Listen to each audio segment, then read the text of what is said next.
Policía, y el día de hoy vamos a tocar el tema de hiperlipidemias, ¿no? Conocido también como dislipidemias. A ver si nos ordenamos atrás, por favor.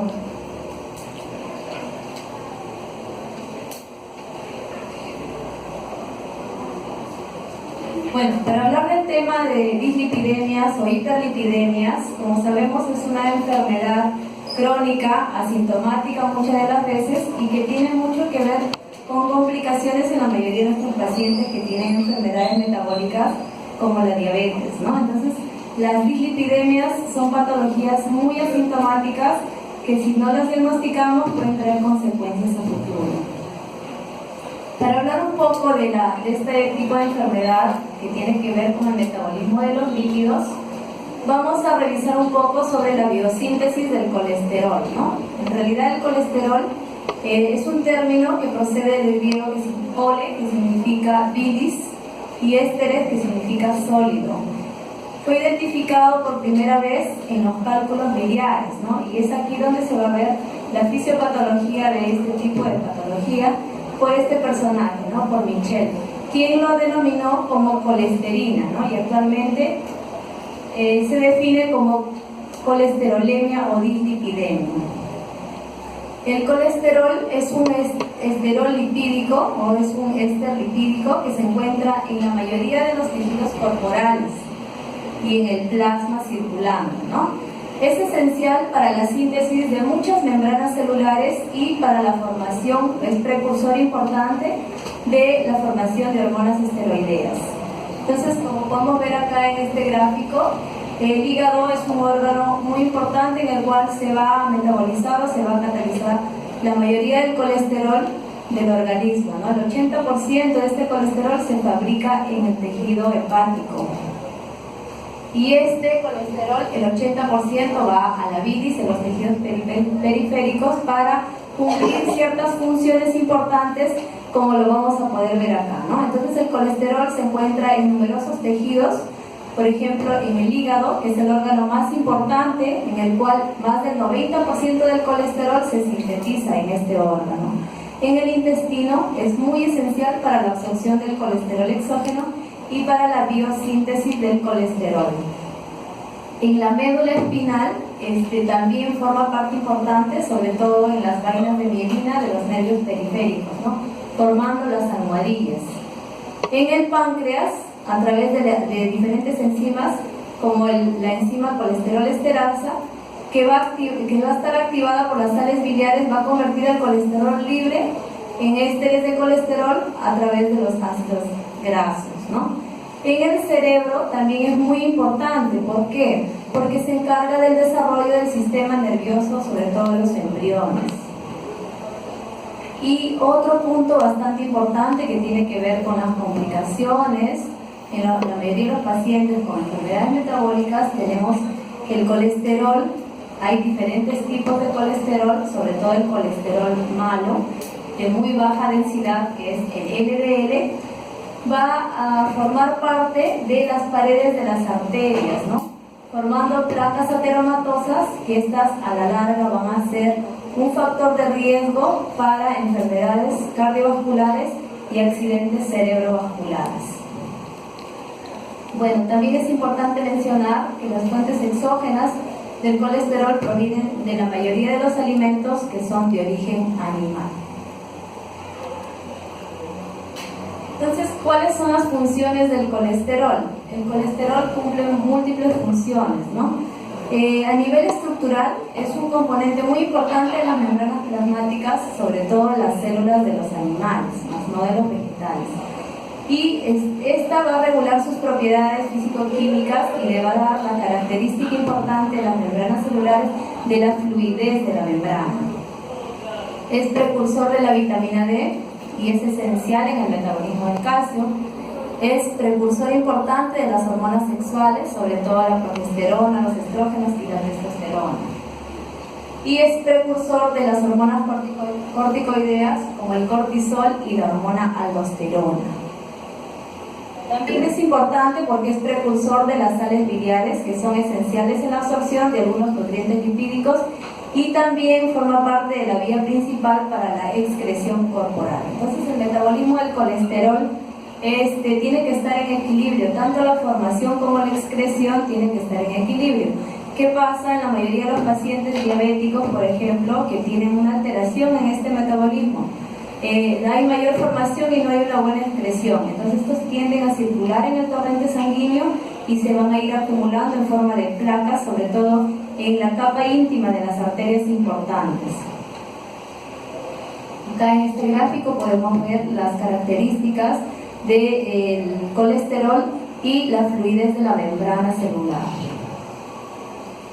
Entonces el metabolismo de los lípidos se transportan en realidad en el plasma a través de las lipoproteínas. Estas lipoproteínas tienen dos partes importantes, la capa hidrofílica y el núcleo hidrofóbico. Y su composición tenemos a los lípidos que son no polares, en el cual está constituido por el colesterol esterificado y los triglicéridos. Y la capa externa formada por lípidos polares, acá tenemos al colesterol libre, a los fosfolípidos y proteínas. Dentro de estas proteínas tenemos a las apolipoproteínas. Estas apolipoproteínas están ordenadas de mayor a menor densidad, ¿no? Acá lo vamos a ver en un gráfico. La estructura de estas lipoproteínas, como ya lo hemos mencionado, tenemos a los kilomicrones, tenemos al VLDL, que son lipoproteínas de muy baja densidad, precursoras del LDL, el IDL, que son lipoproteínas de densidad intermedia, tenemos al LDL, que son lipoproteínas de baja densidad. ¿Por qué es importante esta lipoproteína de baja densidad? ¿Por qué? Porque a diferencia de las otras lipoproteínas, tiene una característica muy importante. Es muy pequeña y muy densa y tiene la capacidad de adherirse a las paredes de las arterias. Entonces tiene una característica importante que es aterogénica, ¿no? Entonces esta lipoproteína tiene ese tipo de características que la mayoría de los pacientes diabéticos, cuando nosotros dosamos un perfil lipídico, vamos a ver que los pacientes tienen un tipo de dislipidemia muy característica. El LDL colesterol en estos pacientes generalmente está incrementado y el HDL en estos pacientes generalmente está bajo, ¿no? A expensas también de los triglicéridos, que también se encuentran muy elevados en el plasma sanguíneo. Y el HDL, que es la lipoproteína de alta densidad, ¿no? Entonces acá en estas lipoproteínas, solo para resaltar, vamos a ver que conocemos a la LDL comúnmente como una lipoproteína o un colesterol de tipo malo, ¿no? Justamente por esa característica heterogénica que tiene. Y el HDL es un colesterol bueno, ¿no? Conocido comúnmente en términos generales. ¿Por qué? Porque tiene la capacidad de transformar el colesterol LDL malo en colesterol bueno, ¿no? Y pasarlo a la circulación. Y el colesterol malo se va a ir a la vía de excreción. En este gráfico podemos ver las lipoproteínas tanto de baja y de alta densidad, como podemos ver acá, ¿no? Entonces, ¿cuál es el origen y la función de las lipoproteínas? Los kilomicrones generalmente tienen origen intestinal y se encargan del transporte de los lípidos básicamente de la dieta. El VLDL tiene origen hepático y se encarga del transporte de los lípidos endógenos, fundamentalmente del tiacilglicerol. El IDL surge del VLDL, su precursor, y por acción de la lipoproteína lipasa también se va a transformar a la larga en LDL. Y el LDL surge del IDL que es su precursor, y se encarga del transporte de colesterol del hígado a los tejidos periféricos para cumplir las funciones que inicialmente lo hemos mencionado. Y el HDL, que es la lipoproteína de alta densidad, es de origen tanto hepático como intestinal y se encarga del transporte reverso del colesterol y del metabolismo del VLDL y los kilomicrones, ¿no? Tiene esta doble función, es por eso que se dice que es un tipo de colesterol bueno, ¿no? Porque se va a encargar del transporte centrípeto reverso, en el cual va a haber mayor reutilización del colesterol, va a seleccionar el colesterol malo del bueno, el bueno lo va a permitir entrar a la circulación y el malo se va a la vía de excreción, ¿no? Es por eso que se le conoce como un colesterol, entre comillas, bueno.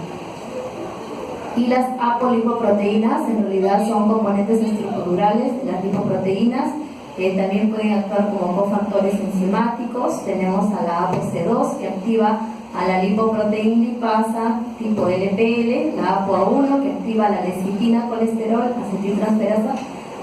Estas lipoproteínas son cofactores que van a actuar en diferentes reacciones enzimáticas en relación al metabolismo de los lípidos. Y los ligandos, los receptores para lipoproteínas como la ApoB100 y la ApoE, que en realidad son ligandos del receptor de LDL, ¿no? Y entre comillas también sirven como transportadores de colesterol LDL. Y tenemos a receptores en diferentes células como la ApoC100 y el receptor LDL. Los receptores LDL que se encuentran generalmente en el tejido hepático. Acá tenemos las diferentes apolipoproteínas y cuál es la función que realizan, ¿no? La ApoA1, por ejemplo, la lipoproteína HDL, su función es activar este ligando CAP, y la ApoC100, que tiene diferentes ligandos o receptores en estas lipoproteínas, y básicamente su función sirve como transporte, como un ligando al receptor LDL. La ApoC2 también. ¿Por qué les menciono este tipo de apolipoproteínas? Porque hay enfermedades, hay problemas de dislipidemia genética familiar que básicamente tienen justamente el problema en este tipo de receptores, ¿no? Entonces son problemas que viene ya del trasfondo genético en una alteración en los receptores, y esto va a condicionar una dislipidemia de origen familiar, genética, un poco refractaria al tratamiento convencional. Entonces, en la regulación de la biosíntesis del colesterol, acá en este cuadro es para mostrar que el colesterol sufre múltiples procesos para poder metabolizarse en el tejido hepático. Se dice que hay como 20 reacciones enzimáticas las cuales van a permitir la formación del colesterol, ¿no? El acetil-CoA es el precursor. A través de la enzima acetil-CoA se va a fosforilar a la 3-hidroximetilglutarilcoenzima A. Esta 3-hidroximetilglutarilcoenzima A, que va a dar origen al ácido mabelónico, es muy importante. ¿Por qué? Porque justamente tenemos fármacos que van a actuar a este nivel. Por ejemplo, las estatinas, ¿no? Como la atorvastatina, justamente inhibe a este receptor para evitar la mayor formación de colesterol, sobre todo colesterol LDL. Entonces, en todo este proceso de diferentes reacciones enzimáticas, la fase final anaeróbica la realiza al final la formación del escualeno, que es un tipo de colesterol que tiene 30 carbonos, y este se va a transformar a través de diferentes reacciones enzimáticas al anosterol, y el anosterol, que ya viene a ser una fase aeróbica con utilización de oxígeno, este va a condicionar al final la formación de colesterol. Entonces, hay medicamentos que van a actuar en diferentes vías de la biosíntesis del colesterol para inhibir la formación del exceso de colesterol LDL. En el metabolismo de los lípidos, entonces, o las grasas, vamos a mencionar, la mayoría de nuestros lípidos provienen de la dieta, sobre todo la dieta de grasas saturadas. Esto va a condicionar una síntesis hepática para la transformación de los diferentes tipos de kilomicrones, como hemos mencionado, y al final también va a haber un depósito en el tejido adiposo. La mayoría de los lípidos, las grasas, sabemos que son moléculas que son insolubles en el agua, ¿no? Son hidrofóbicas generalmente. Este es el transporte lipídico, para ver que hay dos fases importantes, como hemos mencionado, la vía exógena y la vía endógena. La vía exógena generalmente está el colesterol, generalmente que ingresa por la dieta, se va al intestino. Básicamente en los enterocitos hay receptores para este tipo de colesterol. Estos se van a unir a apolipoproteínas como la B48 y la A1 para formar generalmente kilomicrones. Estos kilomicrones van a viajar por dos vías, tanto por los vasos linfáticos o los capilares, o directamente van a ir al hígado. En toda esta transformación hay diferentes reacciones enzimáticas, como hemos mencionado en la biosíntesis del colesterol, y esos remanentes de kilomicrones en la transformación a través de los capilares y a través de la vía directa al hígado van a pasar generalmente al hígado. En el hígado tenemos diferentes receptores, tenemos receptores de los kilomicrones que van a permitir también la transformación. El 70% del colesterol LDL básicamente se va a catalizar en el tejido hepático. y posteriormente se va a formar en colesterol LDL. Este colesterol LDL va a viajar a los tejidos periféricos, en los cuales también tenemos diferentes receptores de LDL. ¿Para qué? Para transformarse, por ejemplo, en HDL, en IDL, que son precursores. Nuevamente van a regresar a la vía hepática, y esto a través del colesterol HDL, que permite ese transporte reverso centrípeto para transformar el colesterol LDL en colesterol HDL, que es el colesterol bueno. Entonces, todo este ciclo, como ven, se da permanentemente en el organismo. Entonces, ¿qué pasa en las personas diabéticas? Cuando hay un exceso del consumo de colesterol, generalmente hay mayor producción de colesterol, básicamente el colesterol LDL, y los receptores se saturan generalmente y no van a poder captar la mayoría de colesterol LDL para transformarlo en colesterol HDL. Entonces este remanente de colesterol LDL se va a ir acumulando en la circulación sanguínea, y es ahí donde nosotros vamos a detectar diferentes grados de dislipidemia en la mayoría de nuestros pacientes cuando nosotros hacemos una evaluación, ¿no? Para mencionar que el colesterol HDL se sintetiza, hemos dicho, en dos órganos importantes, tanto en el intestino como en el hígado. Interacciona con lipoproteínas que son ricas en triglicéridos y tejidos periféricos, captando el colesterol que va a transportar al hígado. Este transporte inverso centrípeto lo realiza básicamente el HDL. De los tejidos al hígado es reutilizado y excretado por la vía de eliminación, que es la vía biliar generalmente. El colesterol HDL se menciona que tiene un efecto protector y previene el riesgo de enfermedades ateroscleróticas, ¿no? Enfermedades cardiovasculares. Se menciona dentro de los pacientes que, por ejemplo, tienen síndrome metabólico, tienen un colesterol bajo HDL, tanto en varones como en mujeres. Los varones generalmente se acepta un colesterol HDL por encima de 40 y las mujeres por encima de 50. Entonces, cuando estos valores se encuentran bajo en este tipo de personas, el paciente tiene más riesgo de problemas cardiovasculares, porque no va a haber esa reconversión reversa que hemos mencionado de la transformación del colesterol LDL a HDL, ¿no? El HDL, entonces, el colesterol disminuye por ciertas condiciones o hábitos nocivos, por ejemplo, el tabaquismo, la obesidad, la inactividad física, va a condicionar mayor disminución del HDL. En los pacientes obesos, con alguna alteración metabólica en la glucosa, con problemas de colesterol, muchas de las veces al dosar el perfil lipídico vamos a encontrar un colesterol HDL bajo, LDL alto, y los triglicéridos generalmente se encuentran elevados, ¿no? Básicamente por los malos hábitos de alimentación que tienen la mayoría de estos pacientes. Entonces el HDL colesterol tiende a ser bajo cuando los triglicéridos generalmente son altos. Esta es una relación en la que tienen la mayoría de nuestros pacientes metabólicos, ¿no? El triglicérido alto, el HDL bajo, ¿no? Sinónimo de un paciente con síndrome metabólico, porque son dos componentes importantes dentro de los criterios diagnósticos de síndrome metabólico. Y el LDL, hemos dicho que es el malo de la película, ¿no? Es el colesterol malo. Está fuertemente asociado con problemas de aterosclerosis y eventos coronarios. Son captados por macrófagos de la pared arterial y van a iniciar el proceso de aterosclerosis, con la captación de estos a través de sus partículas pequeñas y densas y el acúmulo formando placas ateromatosas en arterias que son importantes, ¿no? Pero también este riesgo se ve aumentado debido a otros factores, ¿no? Por ejemplo, el colesterol HDL bajo, el tabaquismo, la hipertensión y la diabetes. La mayoría de los factores de riesgo para enfermedades metabólicas tienen que ver con los problemas de aterosclerosis, tabaquismo, inactividad física y problemas de diabetes o no diagnosticado o mal controlado. Y los kilomicrones transportan las grasas de la dieta al hígado, y aquí tenemos a los diferentes kilomicrones, el VLDL, IDL y el LDL, llevan los lípidos endógenos, fundamentalmente el colesterol, básicamente a los tejidos periféricos. Los triglicéridos son ácidos grasos. Los ácidos grasos se almacenan en realidad como triglicéridos en todas las células para ser utilizadas como una fuente de energía, ¿no?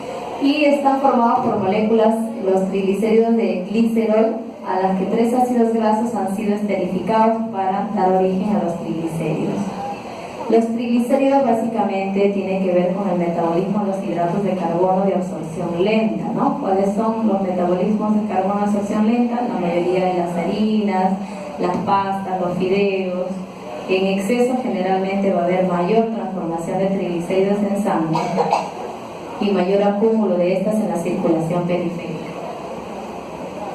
Acá tenemos una tabla para ver cuáles son los valores normales de nuestro perfil lipídico. El colesterol total, los valores normales menos de 200, hay un límite alto cuando sobrepasa mayor de 240. El LDL colesterol, esto tiene unos puntos de corte en general, en una población en general, pero en pacientes diabéticos el valor de colesterol es un poco más bajo, sobre todo si un paciente diabético ha tenido un infarto al miocardio previo. Es un paciente que el LDL colesterol tiene que estar menos de 70, ¿no? Por el riesgo nuevo de tener un nuevo evento coronario o un accidente cerebrovascular. El HDL colesterol menos de 40 se considera bajo, pero hemos mencionado que los valores aceptables y óptimos son más de 40 en varones y más de 50 en mujeres. Y los triglicéridos, generalmente el punto de corte es menor o igual a 150, ¿no? Por encima de 500, el colesterol por encima de 500, perdón, el triglicérido por encima de 500, se menciona que puede traer un problema de pancreatitis aguda, ¿no? Por eso que es importante tratar este tipo de dislipidemia, por ese riesgo que existe.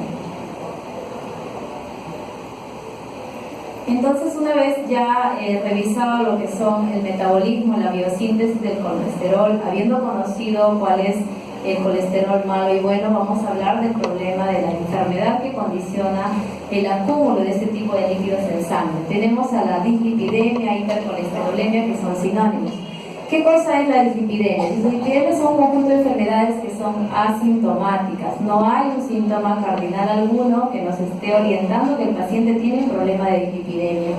Se caracteriza por presentar concentraciones básicamente anormales del metabolismo de las lipoproteínas sanguíneas.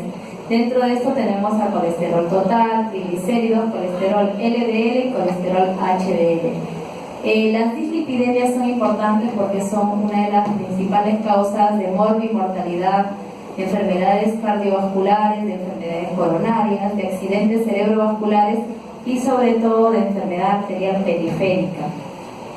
La enfermedad cardiovascular es la primera causa de mortalidad en la mayoría de nuestros pacientes diabéticos.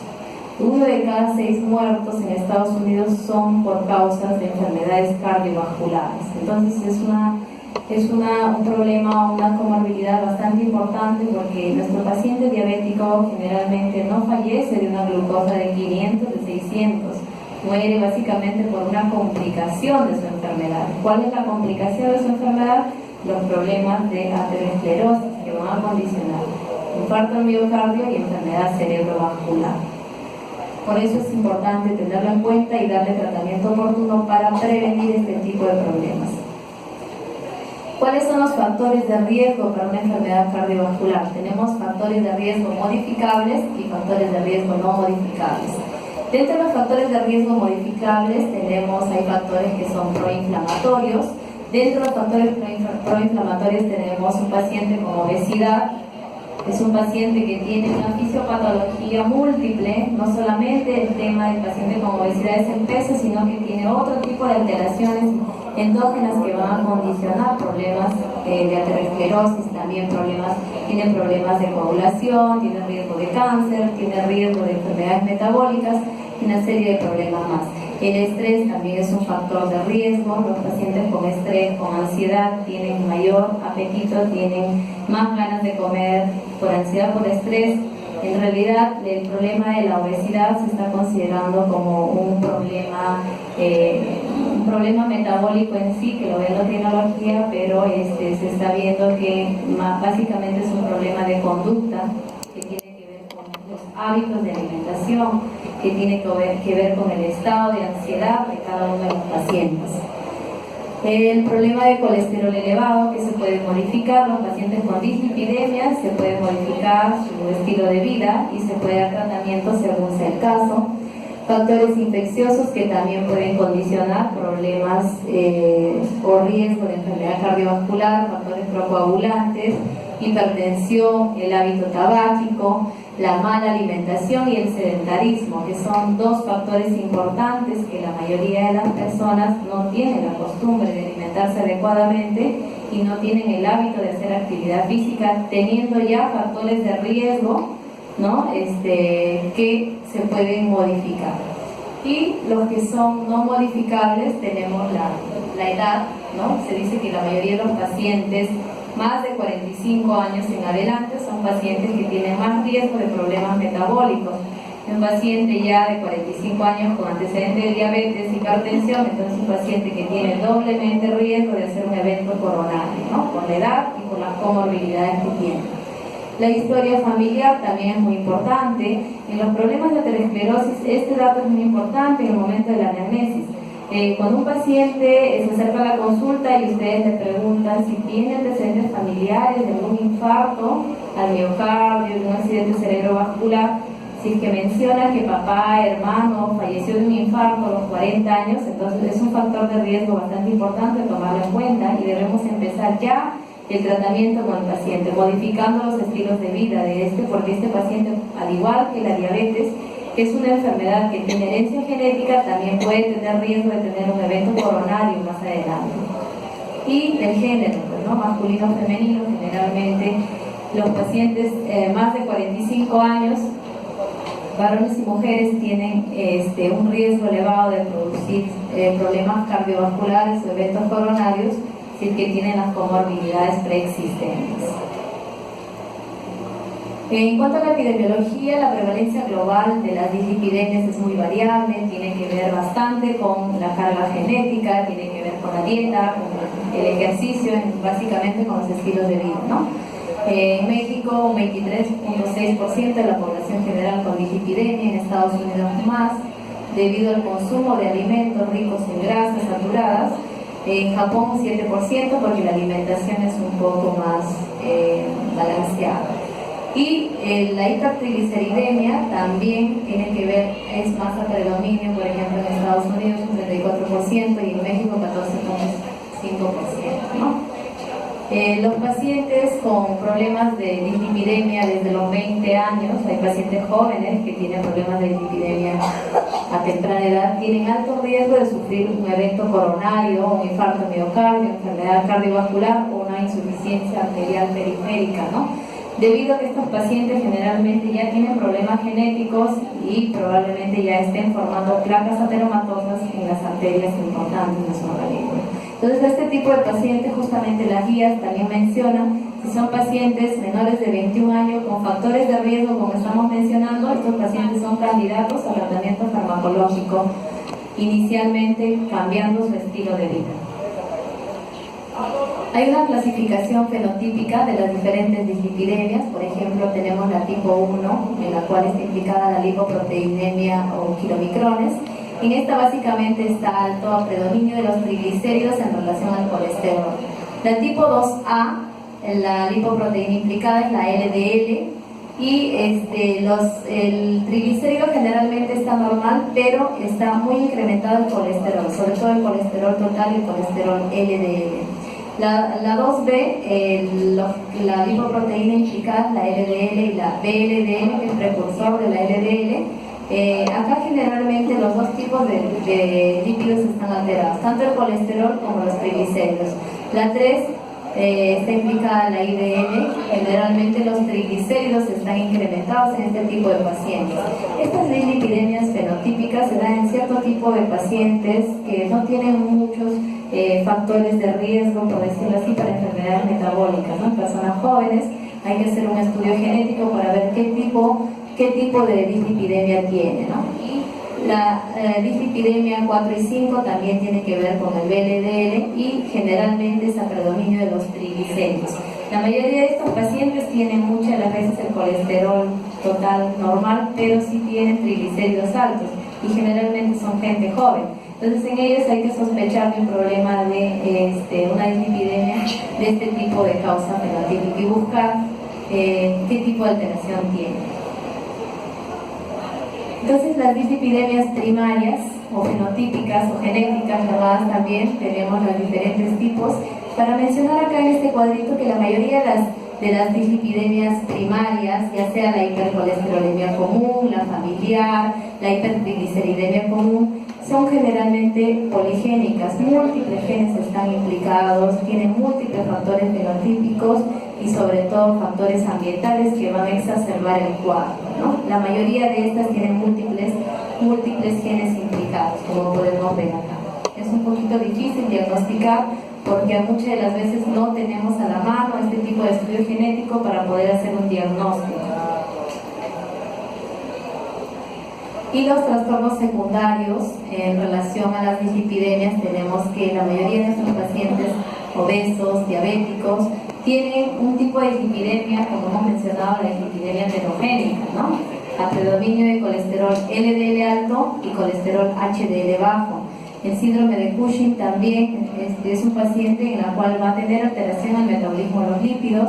Los pacientes con hipotiroidismo, muy frecuente la dislipidemia, sobre todo a predominio de colesterol LDL. Los pacientes que tienen problemas de alcohol, ¿no? Los pacientes que son alcohólicos crónicos, generalmente los lípidos que están alterados son los triglicéridos. Los pacientes que usan anticonceptivos orales también tienen alteración de las lipoproteínas de baja densidad. Los que toman corticoides en exceso, ya sea por un problema respiratorio, por un problema reumatológico, también se altera el metabolismo de los lípidos. Los pacientes con síndrome nefrótico, es muy característico, es uno de los criterios diagnósticos para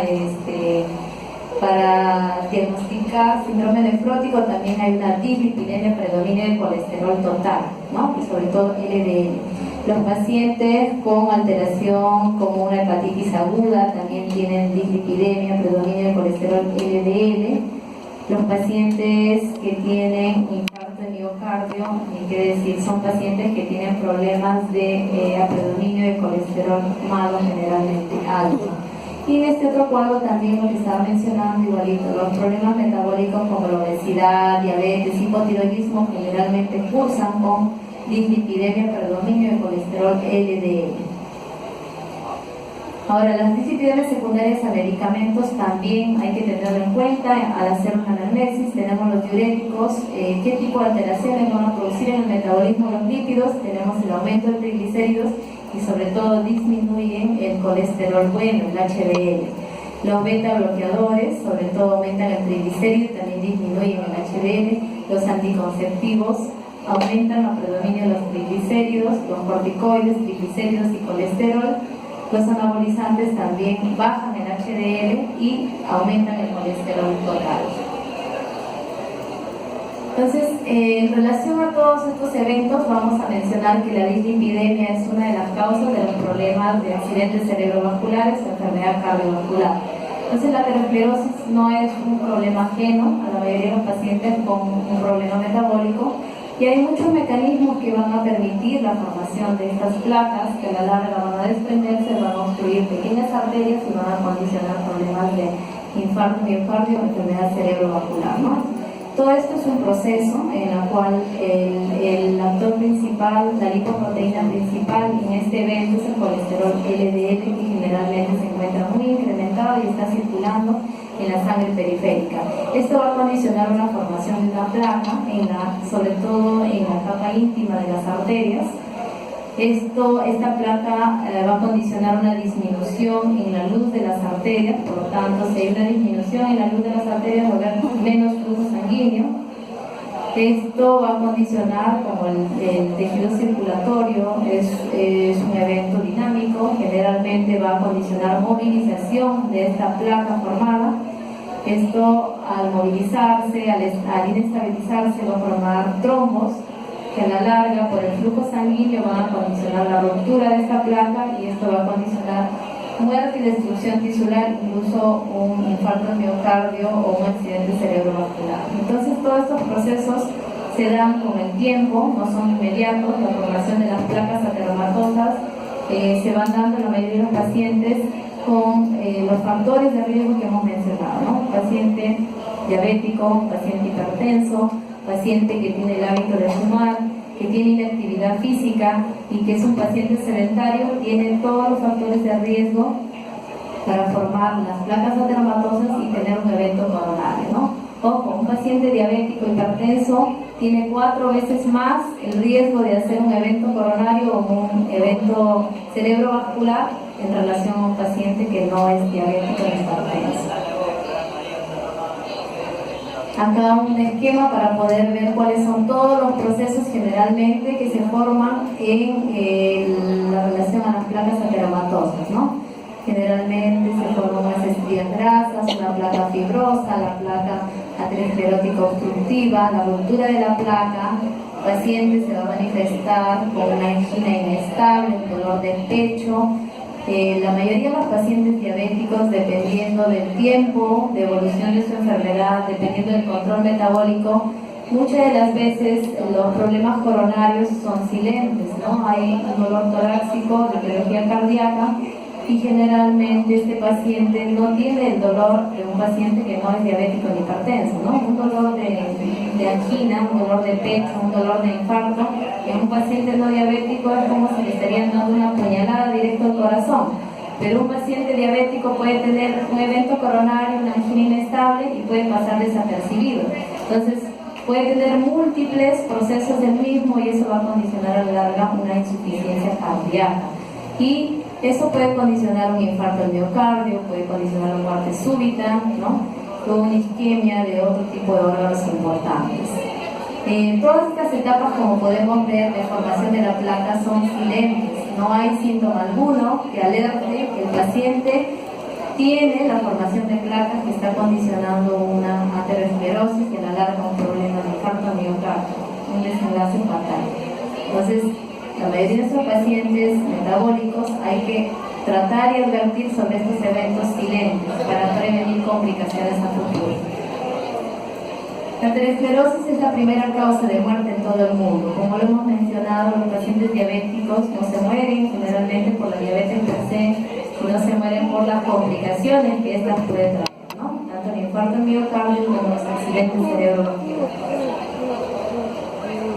Entonces, ¿cómo debemos enfocar a un paciente con dislipidemia? Primero hay que hacer una buena historia clínica, una buena anamnesis, preguntar sobre todos los factores que hemos mencionado, hay que ver la edad, los antecedentes familiares, el uso de medicamentos y de acuerdo a eso vamos a armar nuestra historia clínica, preguntar sobre los antecedentes familiares de infarto al miocardio, accidentes cerebrovasculares en familiares jóvenes sobre todo, ¿no?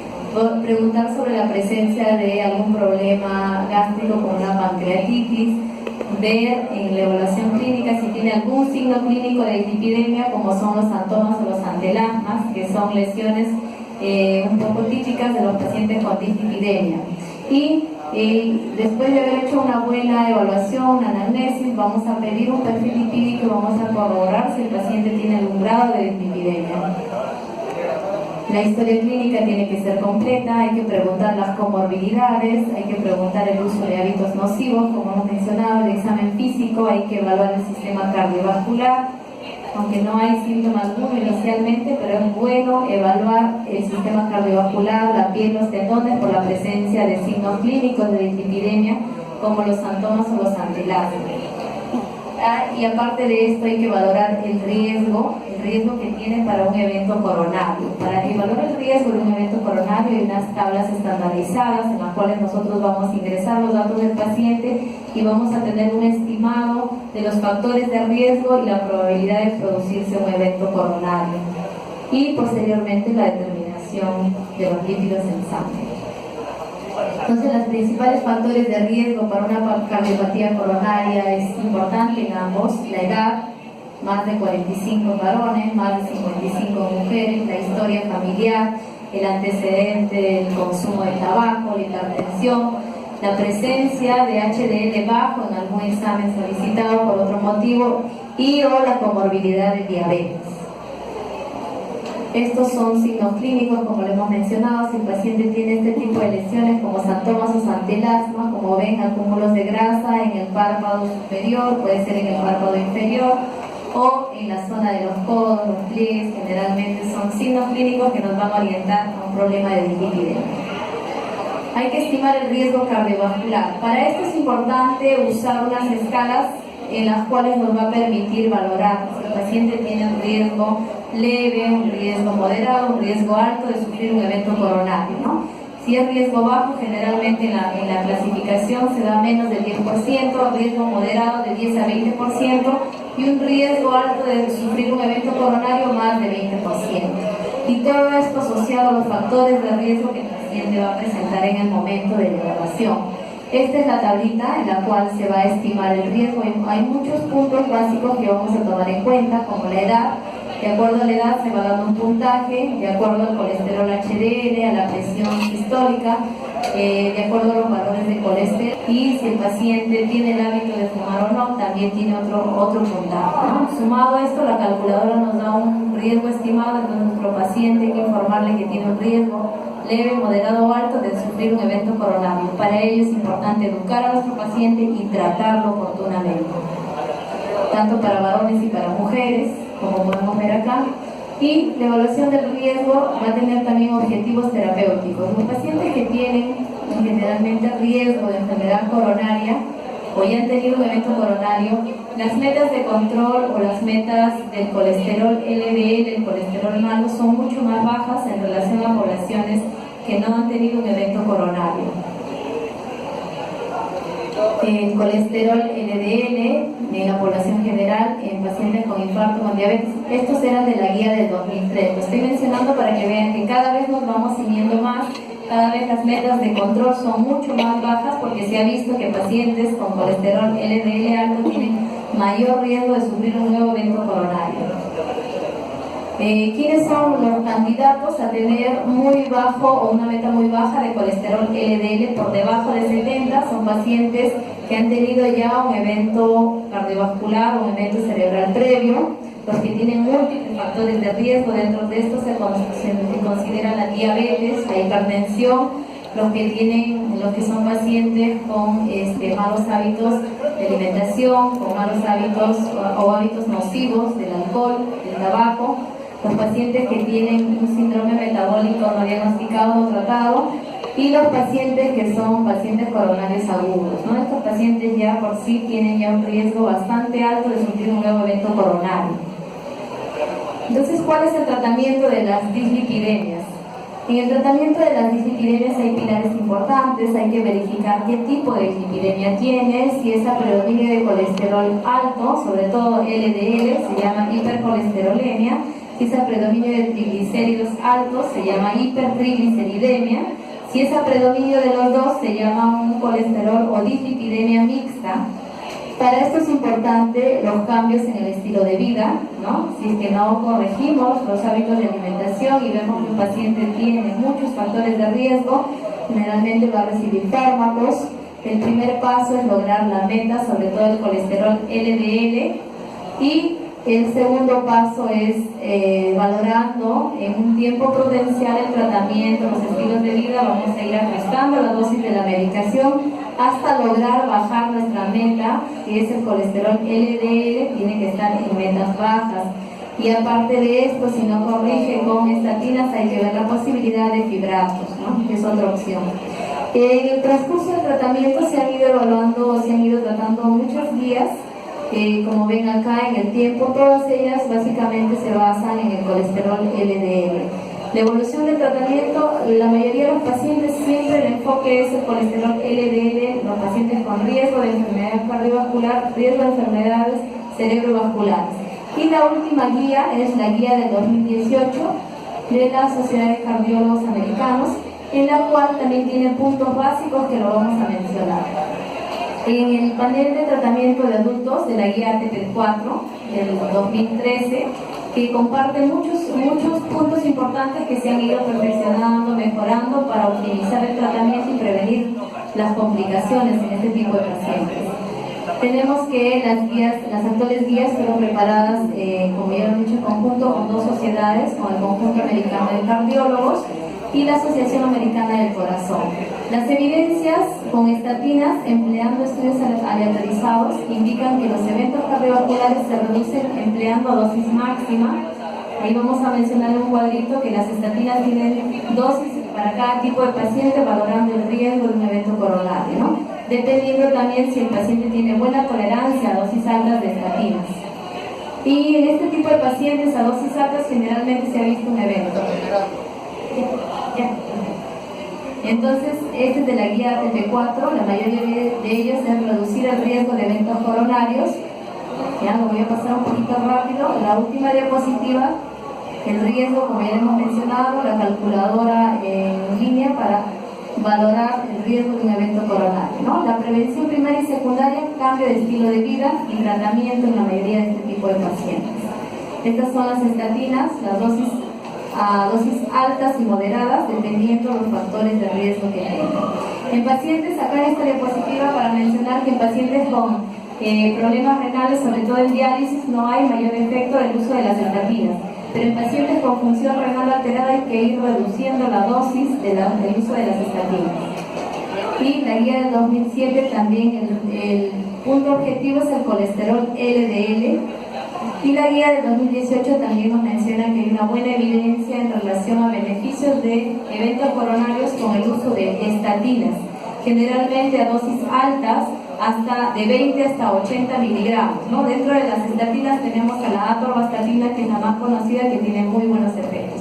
¿Qué menciona la guía del 2018? Que la mayoría de los pacientes, si no se corrige con estatinas, se tiene que agregar fibratos generalmente. Y este es un nuevo medicamento que también tiene que ver con los receptores de LDL. Estas son las guías para que lo vean, lo que he mencionado. El pilar principal es el estilo de vida saludable en la mayoría de nuestros pacientes. ¿Ya? Muy bien, los fármacos, solo para mencionar que las estatinas tienen un buen efecto y las reacciones adversas pueden producir problemas gastrointestinales y la tolerancia. Muy bien, los fibratos.